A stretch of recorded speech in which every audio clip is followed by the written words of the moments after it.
Hey guys, I'm Francisco, and this is my YouTube channel, Before I Forget. And today I'm actually going to talk to you about my top 5 items on my bucket list. But before we get there, and more importantly, I just want to say thank you to all you guys out there for listening, for just listening, watching this, giving me your feedback. I'd love to hear it all. And I truly appreciate the interactions, the fact that just people are listening to me. I just appreciate y'all's support. So thank you. And back to now into the episode, right? My top 5. But before I get to that point, I'm going to introduce to you my new friend for the evening, or an old friend who's making a new appearance. It is one of my favorite sativas, Ice Queen. I've been chiefing on this. I haven't gone through the first bowl yet, but it's one of my favorite sativa hybrid strains. It is a cross of Cinderella 99 and White Widow. Before I go any further, all the information I'm giving you, it comes from wikileaf.com. Check them out, you guys, if you guys want to do some more research on other cannabis strains and products and everything else. All right, guys, so now back to the strain. Like I said, Cinderella 99 and White Widow. It's got a bit of a sweet and herbal kind of taste, more like a piney-esque kind of scent to it. I do taste the herbal side of it. I wouldn't necessarily say sweet, though, at least in my opinion. It is euphoric, energizing, creative, with a little bit of some possible body highs, but it is great for a daytime one. Like I said, I've been halfway through this bowl and I feel like I can sort of run a marathon. So yeah, there's that.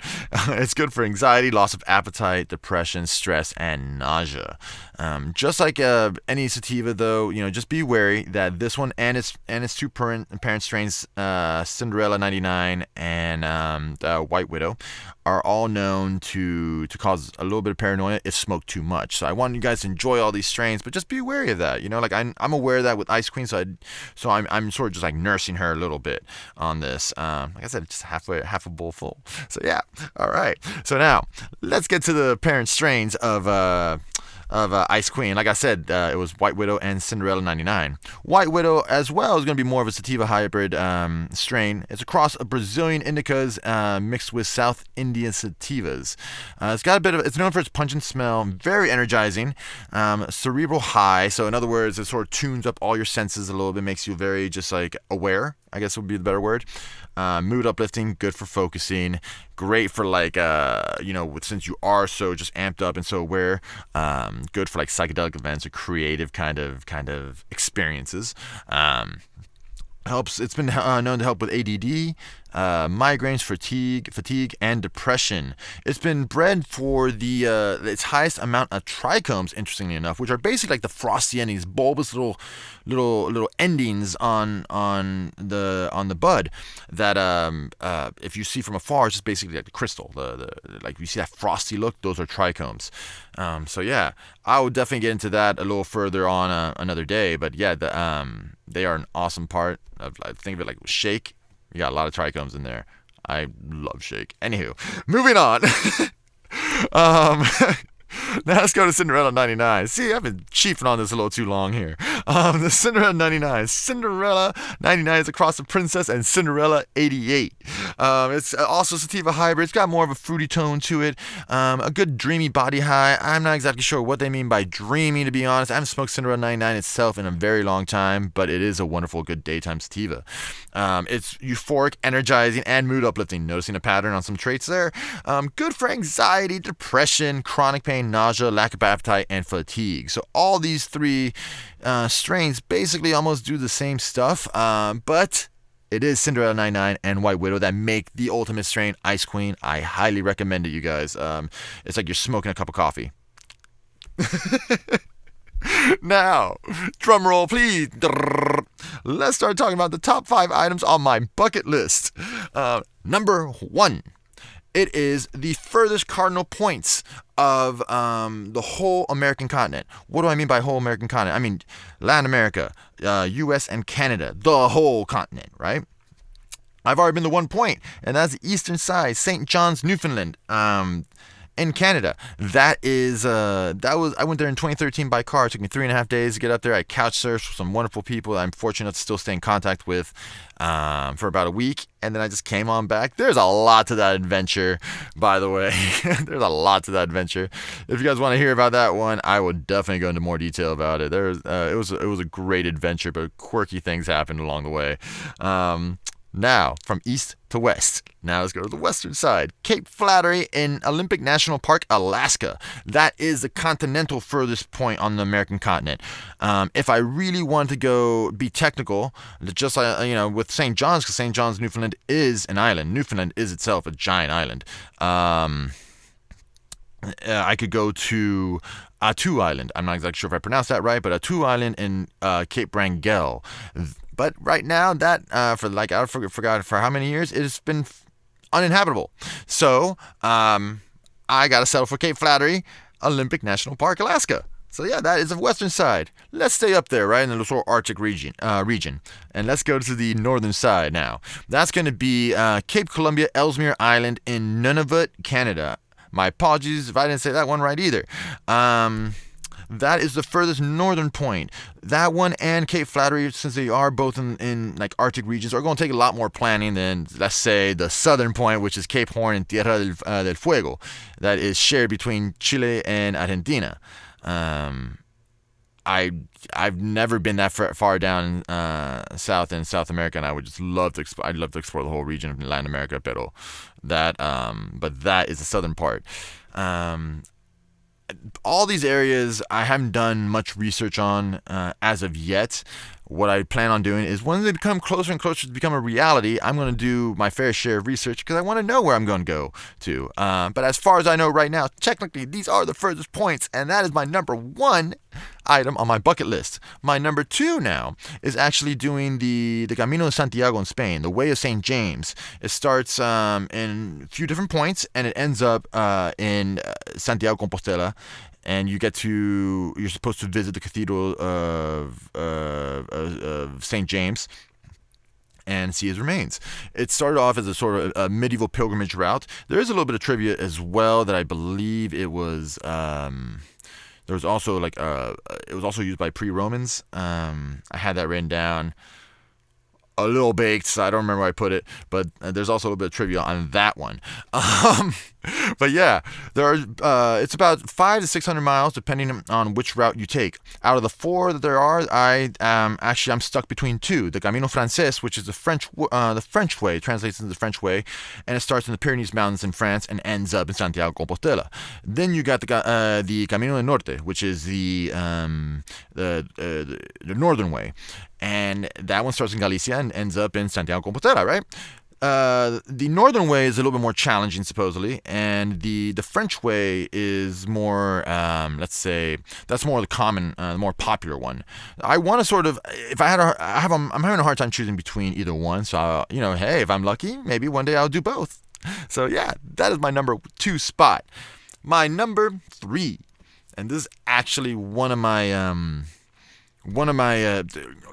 item on my list that I've really wanted. I've come very close to sort of just doing, and it is traveling the world while doing something called Workaway.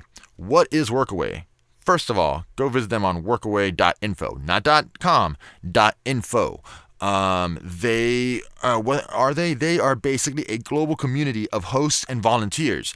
You can go anywhere where there's a Workaway host.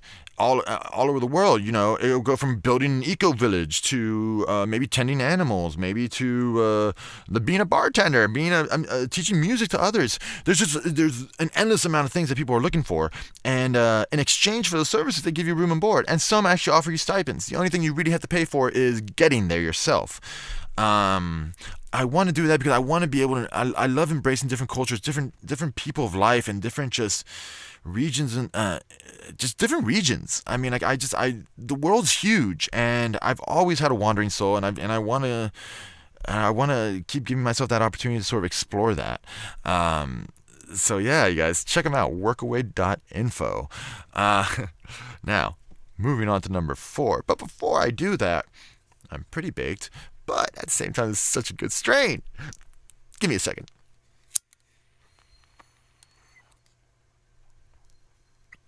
You see, this is sort of where I'm at after smoking so much Ice Queen. I don't even remember if I said in the beginning that I sort of just want to make this a bit of an interactive experience, in the sense that, whenever I crack open a bowl, I want to know what you guys are smoking too. So yeah, I hope that when I'm taking these little pauses in between, you guys are just taking your own pause too. If you're not chiefing the whole time, just taking a pause here and joining me. One more hit to commemorate that pause.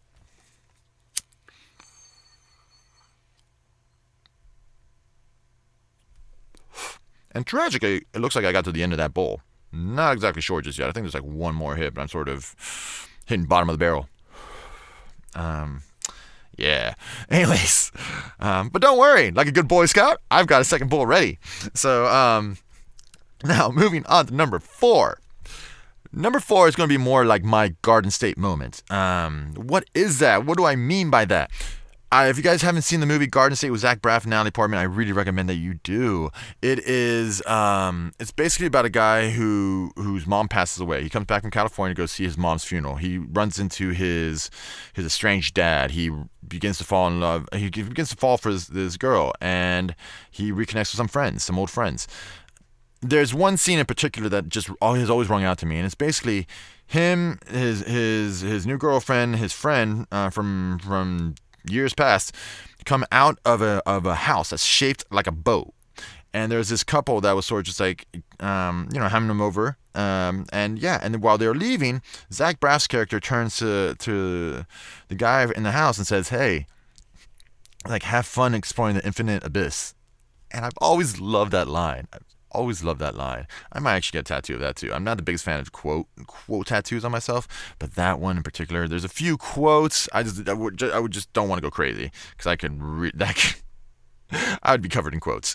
Anyways, that is one of my favorite quotes, though, of the movie. But that's not my favorite part. The favorite part was shortly after that, which is basically Zach Braff sort of finds this caboose, this train that's sort of protruding on this abyss or this cavern that they find this house on, and he just screams at the top of his lungs. And then the other two sort of join him, and all three scream at the top of their lungs. And that is actually the cover of the movie. Why is that so important to me? That scene hit me because I felt that all of them just let out this just inner roar, this energy, this release. And it made like the hair on my neck like stand on end. And I want to have that moment. I want to be at that place, at that right place in the world, in life, that I can just release that inner energy of mine and just throw it out there, and just become vulnerable and just bam, just release it. I've always told myself that I'm a bit of a wandering soul, and I've always told myself though that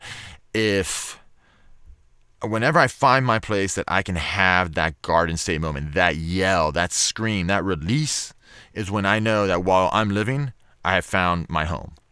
I've yet to have that moment. One day I will. Until then, I am completely content with being a wandering soul. So yeah, that's number 4. Number 5.